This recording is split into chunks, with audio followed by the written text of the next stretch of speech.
Bonjour, je m'appelle Céline Zongo, j'ai 31 ans, je suis mariée et je travaille dans la restauration. Alors moi, je viens d'une famille catholique, donc j'ai fait le catéchisme obligatoire jusqu'à ce qu'on appelle la grande communion. Et à l'issue de ça, donc ma mère qui est très pratiquante, nous laissait le choix à mes frères et sœurs et à moi de continuer ou d'arrêter.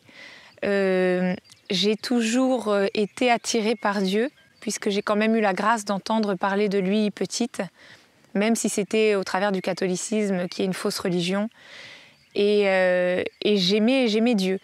Donc j'ai décidé de continuer. Et en continuant, je n'ai pas trouvé ce que je cherchais. Je cherchais à me rapprocher de Dieu. Je me suis rendu compte que là où je faisais donc la suite du catéchisme après la communion, je ne trouvais pas la vie dans les personnes qui m'entouraient. Je voyais des comportements qui me choquaient.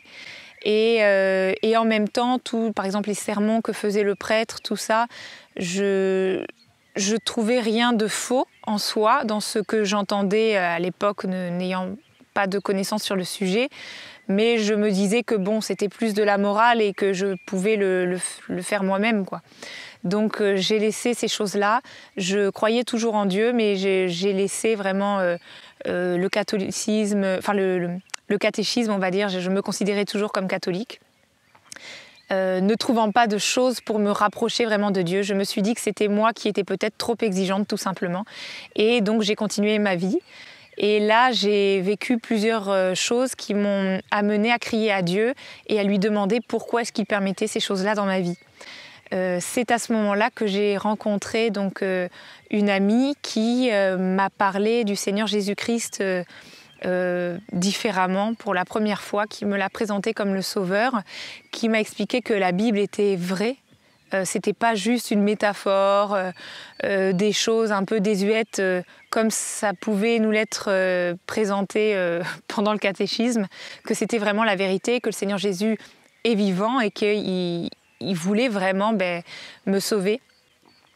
Et c'est suite à ça donc, que j'ai accepté le Seigneur Jésus-Christ comme Seigneur et Sauveur et que depuis, il dirige ma vie. Alors j'ai pris mon baptême à ce moment-là et je me suis réellement engagée avec le Seigneur quelques années plus tard, en 2012.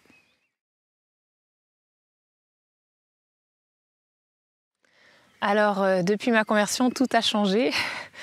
Déjà avant, je vous voyais Dieu. Et naturellement, je me suis mise à le tutoyer. C'était une évidence, ça s'est fait vraiment tout seul quand j'ai reçu le Saint-Esprit, parce que je suis devenue enfant de Dieu, donc on est de la même famille, donc naturellement maintenant je le tutoie. Et puis j'ai commencé par vivre le fait qu'on lui parle, on lui demande des choses et on voit les choses se faire. Il répond, il nous exauce, il est présent, il est là. Il m'a montré à quel point il était présent et à quel point j'avais eu tort de le croire si loin. Voilà. Il m'a montré aussi pourquoi est-ce qu'il avait permis toutes ces choses-là dans ma vie. J'ai compris à quel point il était bon d'avoir permis aussi certaines souffrances dans ma vie parce que c'est ce qui m'a amené à lui. Sans ça, je serais sans doute pas avec lui aujourd'hui. Il m'a montré combien il était présent pour moi, combien il m'entourait. J'avais beaucoup de souffrance à ce moment-là. Il a porté cette souffrance-là avec moi. Il m'a donné la vraie paix. Comme il est écrit dans la Bible, c'est pas la paix du monde qu'on peut avoir quand on est sans lui. C'est la vraie paix, c'est-à-dire que même dans la souffrance, ça va parce qu'il est là. Voilà. Donc ça, c'était déjà quelque chose d'exceptionnel pour moi. À l'époque, quand j'ai vu combien il me soulageait de cette souffrance-là, je me suis dit que même s'il ne faisait que ça dans ma vie, c'était suffisant pour que je l'adore et que je lui rende la gloire pour toujours. Voilà. Et puis, il a changé aussi mes désirs, mes objectifs. Voilà, aujourd'hui, il est ma vie en fait. Il est ma vie, donc j'ai envie de parler de lui, que les autres puissent le rencontrer. Je n'ai plus envie de vivre égoïstement pour moi. Ma vraie vie maintenant, c'est au ciel avec lui. Donc cette vie-là, c'est vraiment pour le servir, pour lui montrer toute ma reconnaissance et pour être dans sa grâce utilisée par lui pour en sauver d'autres. Voilà.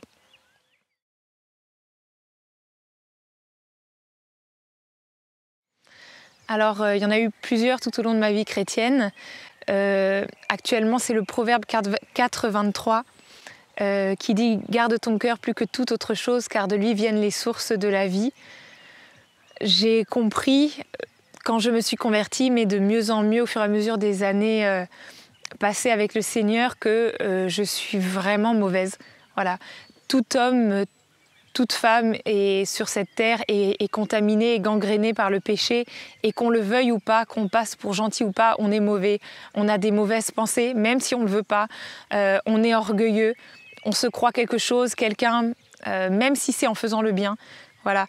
Et j'ai compris à quel point j'étais sale, et j'accepte aujourd'hui d'être mauvaise, d'avoir pleinement besoin de la grâce justement du Seigneur Jésus pour être sauvée, de son pardon et de son soutien. Et je lui remets tout ce que je vois qui ne va pas dans mon cœur. Voilà. Je me repens quand il y a lieu. Et je lui remets ces choses-là parce que je sais qu'auprès de lui, j'ai toujours le pardon quand je lui confesse quelque chose. Et je sais que lui peut me délivrer aussi de tous mes mauvais penchants. Voilà. Donc je compte sur lui pour sonder mon cœur, comme disait David. Et je lui confie mon cœur pour qu'il le sonde. Et quand il me montre quelque chose, je lui remets pour que lui s'en charge. Et en faisant ça, je vis en fait même délivrée de moi-même. J'ai la liberté totale en Christ parce que je suis vraiment même libérée de moi-même. Je ne suis plus du tout en esclavage, et ça me fait penser au verset qui dit « Vous connaîtrez la vérité et la vérité vous affranchira ». Je vis vraiment ça avec le Seigneur presque au quotidien, quoi.